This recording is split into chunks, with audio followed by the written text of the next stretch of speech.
नमस्कार, मैं सुभाष, संपादक India post. YouTube channel India post में आपका स्वागत है। आज हम बात करेंगे राज्य के सरकारी कॉलेजों में रेगुलर लेक्चरर्स की कमी को पूरा करने के लिए कई साल पहले एक्सटेंशन लेक्चरर लगाए गए थे। जाहिर सी बात है कि जब ये लगाए गए होंगे तब यूजीसी ने जो नियम तय किए थे उनके आधार पर ही लगे होंगे। जब इस तरह की भर्तियां होती हैं तो कुछ ऐसे प्रतिभागी भी भर्ती हो जाते हैं जो निर्धारित योग्यता पूरी नहीं करते। इसके बहुत सारे कारण हैं, लेकिन इनकी संख्या बहुत ही कम होती है।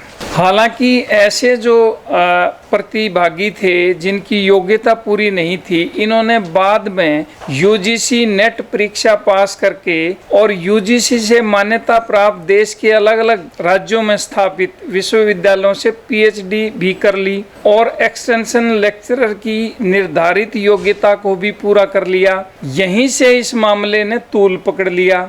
जिन एक्सटेंशन लेक्चरर ने निर्धारित योग्यता पूरी करने के लिए पीएचडी की डिग्री हासिल की, तो कुछ दूसरे प्रतिभागियों ने फर्जी पीएचडी डिग्री कहकर प्रचार करना शुरू कर दिया। यहाँ ये बात ध्यान रखने योग्य है कि जिन विश्वविद्यालयों को यूजीसी ने मान्यता प्रदान की है उनकी डिग्री फर्जी कैसे हो सकती है, यह अपने आप में एक बहुत बड़ा सवाल है। लेकिन जिन्होंने मान्यता प्राप्त विश्वविद्यालयों से नियमों का पालन करते हुए डिग्री प्राप्त की है, उन्हें फर्जी कहना किसी भी तरीके से उचित नहीं है। इस बारे में हमने अनुबंधित कॉलेज टीचर्स एसोसिएशन हरियाणा के प्रधान रामपाल बधवार से बात की। मैं Rampal Singh, lecturer political science, Pandit Nekiram government college Rohtak में all Haryana extension lecturer association का प्रेसिडेंट हूँ। आजकल एक र्यूमर फैला रखा है, किसी आरटीआई के माध्यम से कोई जानकारी मांगी गई थी कि कॉलेज के अंदर जो एक्सटेंशन लेक्चरर लगे हुए हैं उनकी जो पीएचडी की डिग्रियां हैं वो फेक डिग्रियां हैं। कोई उनकी संख्या 800 बताता है, कोई 500 बता रहा है। मैं एक बात क्लियर करना चाहता हूँ, किसी की भी पीएचडी कभी भी फेक नहीं होती है।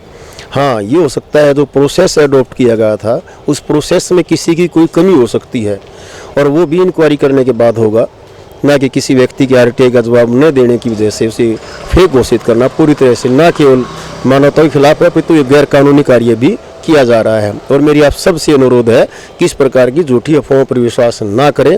पहले तथ्य को जानें। पढ़े लिखे लोग हो, शिक्षित वर्ग से संबंधित हो, तो इस प्रकार की अफवाहों पर बैन लगना चाहिए हर हाल के अंदर। अगर किसी को किसी प्रकार का संदेह है तो कोर्ट है, वो यूनिवर्सिटी है, यूजीसी है, वो डिसाइड करेंगे कि यूनिवर्सिटी कोई पीएचडी फेक होती है या नहीं होती है। किसी एक आदमी के कहने से या किसी का आरटीआई का ठीक जवाब न देने से उसे फेक घोषित करना पूरी तरह से असंवैधानिक और गैर कानूनी प्रक्रिया का हिस्सा माना जाता है।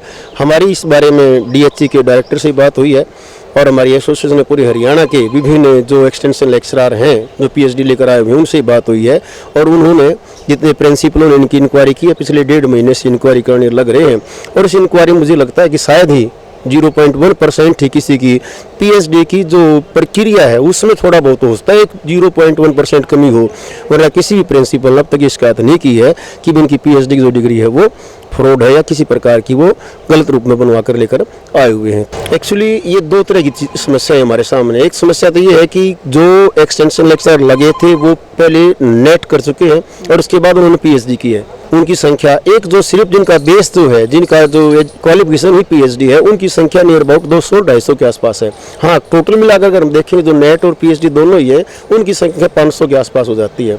और वैसे भी आमतौर पर ये कहा गया कि भी जो बाहर की यूनिवर्सिटियाँ वहाँ से पीएचडी जो करके लेकर आ रहे हैं उनकी फेक है। तो सरकार ने 2016 से पहले जितनी भर्तियाँ हुई एचपीएससी में उनमें से 80% जो रेगुलर एसोसिएट प्रोफेसर लगे, असिस्टेंट प्रोफेसर लगे हैं, वो पीएचडी बाहर से लेकर लगे हुए हैं और उनकी पूरी वेरिफिकेशन हुई है। तो इसका मतलब ये कि जो यूनिवर्सिटी से लेकर आ रहे हैं वो यूनिवर्सिटियाँ कभी भी फेक पीएचडी नहीं दे रही हैं। हमारी मांग ये है कि इस प्रकार के अफवाहों पर रोक लगाई जाए और इस प्रकार का जो र्यूमर फैला रहे हैं उनके खिलाफ कठोर से कठोर कानूनी कार्रवाई की जाए, ताकि इस प्रकार की का दुस्साहस कोई दोबारा न कर सके और शिक्षा को इस प्रकार नीलाम करने का प्रयास कोई न कर सके। अगर फिर भी किसी को डाउट है तो कोर्ट में जाहिर बात करे, अपने रखे, तथ्यों सहित रखे। सरकार को कई साल से कार्यरत एक्सटेंशन लेक्चरर को बाहर का रास्ता दिखाने का मौका मिल गया है। यहाँ एक सवाल यह है कि उन वरिष्ठ अधिकारियों की डिग्रियों की भी जांच होनी चाहिए जिन्होंने चंडीगढ़ में बैठकर राज्य के अलग अलग विश्वविद्यालयों में नियमित छात्र के रूप में डिग्रियां हासिल की हैं। सूचना अधिकार कानून से मिली जानकारी के अनुसार 2010 में राज्य के 9 आईएएस और लगभग 15 एचसीएस अधिकारियों ने नियमित छात्र के तौर पर दाखिले लिए और इन दाखिलों के लिए राज्य सरकार ने इनको मंजूरी भी दी। चूंकि ये बड़े अधिकारियों से संबंधित मामला था, इस पर कभी कोई बवेला नहीं मचा। हालांकि उस समय एक समाचार पत्र में एक खबर प्रमुखता से छपी थी कि कक्षाओं में आए बगैर नियमित पढ़ाई की अधिकारियों ने। खैर, हमारे यहाँ इस तरह के मामले होते रहते हैं, लेकिन एक्सटेंशन लेक्चरर के मामले में तो 2 यूनियन आपस में ही भिड़ी हुई हैं। दोनों यूनियनों की आपसी लड़ाई में कहीं कोई तीसरा फायदा न उठा ले, इस बात का भी ध्यान रखना पड़ेगा। YouTube चैनल इंडिया पोस्ट के लिए मैं सुभाष अपने सहयोगी जगदीप के साथ।